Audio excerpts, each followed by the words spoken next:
गोजोनथाव बाथ्रा जोङो रामफलबिल आन्चलिक स्पर्ट्स एस'सिएशना बे 2025 मायथाइयाव जोङो जोंनि राजसानि सिङाव थानाय क्लाबफोरनि जायफोर क्लाबा जोंजों एफिलिएटेड बे क्लाबफोरनि गेजेराव मोनसे भलिबलनि बादायलायनाय बियो जोंनि खुंगा नैथि इन्टार क्लाब भलिबल टुर्नामेन्ट बेखौ जोङो दिनै सानसेनि हाबाफारि लानानै खुंनाय जादों आरो बेवहाय जोंनि राजसानि आन्दाराव थानाय एफिलिएटेड क्लाबफ्रा गासै 12था हान्जाफ्रा बाहागो लाफैदों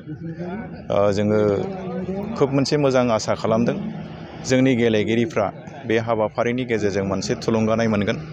गेलेनायनि खाबु बेखौ बिथांमोनहा लागोन बेखौ जों आसा खालामदों आरो स्पेशली जोङो गेलेनायनि आफाद हिसाबै बोसोरनि गुबुन गुबुन सानाव गुबुन गुबुन दानावहाय गोबां आलादा गेलेनायनि आयदाफोरखौ लानानै जों हाबाफारि लायो फुटबलनि समाव फुटबल भलिबलनि समाव भलिबल आरो फैगोन समाव जोङो हिन्जावसाफोरनि काबादि बे बादायलायनायखौ खालामनो सानदों दा बे रोखोम खालामनो थांनायाव जोङो नुदों जोङो निस्सय जोंनि गेलेगिरिफ्रा बे रोखोम बादायलायनायनि गेलेनायनि खाबु मोनोब्ला बिथांमोननि गेलेनायनि जि क्वालिटि बेयो एसेब्लाबो डेभेलप जायो आरो बिथांमोनहा गेलेनायनि नियम निति डिसिप्लिननि बागै सोलोंनायनि खाबु थायो दा जों जेसेबां एक्टिभिटिस खालामबोदों फुटबल होन भलिबल होन काबादि होन एथलेटिक्स होन जोंनि क्लाबफोरनि जायफोर गेलेगिरिफोर गोसो गुदुं गेलेगिरिफोर बिथांमोना गोजौ फारसे दावखोलांनायनि खाबुखौ मोनबाय थादों आरो आवगायलांबाय थादों बेखायनो जों सानो जोंनि गेजेराव गेलेनायखौ अहर खालामनानै होयोब्ला निस्सय जोंनि बे सिं गामि सिङाव थानाय गेलेगिरिफोरनि सिङाव थाखोमानाय जे टेलेन्ट बे टेलेन्टआ निस्सय गेवसारगोन आरो बिथांमोना गोजौ फारसे दावखोनायनि खाबुखौ मोनगोन बे आसाजों जों खामानि मावबोबाय थादों नाथाय आं मोनसे दुखु गोनां बाथ्रा आं फोरमायनो लुबैदों जोङो राजसानि आफादगिरि नेहाथारि एबा गुबुन बिबानगिरि हिसाबै जोंनि बर' गथ'फोरखौ स्पेशली गेलेनायनि जिखुनु जा आयदायावनो बिथांमोनखौ डेभेलप खालामनांगौ बे सिन्ताधाराखौ जों खालामबाय थायो नाथाय जोङो थाबथानो गोनां जायो नैबे मोनसे खारनाव जे खेलाखौ अर्गानाइज खालामनांगौब्ला खेलाखौ दैदेननांगौब्ला जोंनो गोबां रां रुफानि गोनांथि जायो दा जोंहा थोजासे बे रोखोम फान्ड फ्ल' गैया जोंनो थोजासे नांनायखिनि रांखौ जों बुथुमनायाव एसे गोब्राब जायो दा अब्लाबो बेनि गेजेराव जोङो बहुद अहर सेस्था खालामदों जोंनि वेल विजार जायफ्रा जोंखौ हेफाजाब होयो जायखौ राङारि अनसुंथाइ होनानै जोंखौ मदद खालामो बे बिथांमोननिफ्राय गरसे गरनै बिथांमोना जा हरो बेखौ लानानैनो जों हाबाफारिखौ खालामबाय थादों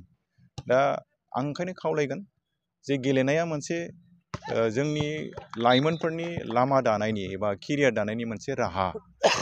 आरो समाज बिथिङावबो समाजखौ फोसाबनायनि मोनसे राहा जेब्ला गेलेनायखौ जेब्लायबो कन्टिनिउ खालामनो थाखाय जोंनि लाइमोनफोरखौ गेलेनायाव इनभल्भमेन्ट खालामनो थाखाय जोङो गेलेनायखौ सालायबाय थानांगोन बे सालायनायाव गोनांथि जानाय खरसाफोरखौ जाहाथे जोंनि जायखि जेरावखि थाया जेखि मावा बिथांमोना बे फारसे नोजोर होनानै जोंखौ अनसायहरो थुलुंगा होयो बेखौ आं खावलायहरनो नागिरदों आरो स्पेशली खुंथायाव थानाय जाय खुंथायनि गिरिफोर सरकारखौ जाय सोलायदों बिथांमोनहा जाहाथे गेलेनायखौ स्पेसियेल मोनसे नोजोरजों नायनानै गेलेनायखौ दैदेननो थाखाय जायफ्रा दायथ' लादों बे दैदेननो थाखाय दायथ' लानाय आफाद एबा गौथुमफोरनो नांगौखिनि सहायखौ जेन होयो आं बेखिनिखौ खावलायहरो दा दिनै आसा खालामदों जोङो फैबाय थानाय समावबो बे रोखोम गेलेनायखौ दैदेनलांबाय थानो हागोन बे मिजिंखौ थिनानै दं मोनसे गोनांथार फोसावनाय बे खौराङा नोंथांनि थाखाय गोनांथि जागोन गोनांथि खौराङा बेनोदि चिरांनि काजलगाव SBI ब्रान्चनि नांजाबनाय रोंगौथि गोनां डक्टर सुमिक देबजों लोगोसे माखासे डक्टर मोननो हानाय गंसे मोजां देहा फाहामग्रा SD क्लिनिक दङ फै बिदिब्ला बे देहा फाहामसालियाव मा राहा मोननो हायो नायनि डायबेटिसनि थाखाय फाहामथाय सरासनस्रा सावस्रि फाहामथाय बिखा बेरामनि सायाव फाहामथाय नोंथाङा जुदि बेफोरबादि बेरामजों भुगिनांदोंब्ला काजलगाव SD क्लिनिकआव थांनानै नायजाहैनो हागोन नायजानायनि सम फुंबिलिनि 9 रिंगानिफ्राय सानजौफुनि 1 रिंगासिम आरो बेलासिनि 5 रिंगानिफ्राय मोनाबिलिनि 7 रिंगासिम नायजानो हागोन नोंथाङा सुलाद लानो थाखाय 7002293924 9954687336 जानबुं नम्बराव सुलाद ला